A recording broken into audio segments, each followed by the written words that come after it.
తమ్ముడు మూవీ చాలా బాధేస్తుంది. మూవీ బాగోలేనందుకు కాదు, ఆ మూవీ టైటిల్ పెట్టుకున్నందుకు. పవర్ స్టార్ పరువు తీసే కదా నా నితిన్ అన్న. పవర్ స్టార్ తమ్ముడు మూవీ ఎలాంటి మూవీ? ఆ మూవీ స్టోరీ గానీ, సాంగ్స్ గానీ, బీజం గానీ నెక్స్ట్ లెవెల్ మూవీ. అలాంటి మూవీ పరువు తీసే కదన్నా. మూవీ టైటిల్ పెట్టుకున్నా ఉంటే బాగున్ను, బాధ లేకపోను. పెట్టి పరువు తీస్తున్నావు కదన్నా.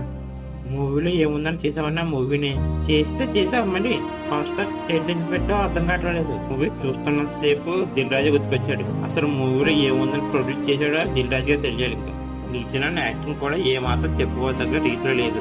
మూవీకి ఏమైనా ప్లస్ పాయింట్ ఉన్నాయంటే అది విలన్ క్యారెక్టర్ బాగుంది. ఏమైనా ప్లస్ పాయింట్స్ ఉన్నాయంటే నితిన్ చెల్లెలు యాక్టింగ్ బాగుంది ఆమెది. ఇంకా యాక్షన్ సీన్స్ అంటారా, పర్లేదు, ఓకే ఓకే అనే ఫీలింగ్ అనిపించింది. ఇంకా నితిన్ అన్న కంబ్యాక్ చేస్తారని ఆశపడలేదు. ఎందుకంటే తన స్క్రిప్ట్ సెలెక్షన్ అలా ఉంది. నితిన్ అన్న డిఫరెంట్ స్టోరీస్ తో వస్తే తప్ప కంబ్యాక్ చేయడం చాలా కష్టం. ఇంకా నితిన్ అన్న నెక్స్ట్ మూవీతో కంబ్యాక్ ఇవ్వాలని కోరుకుందాం.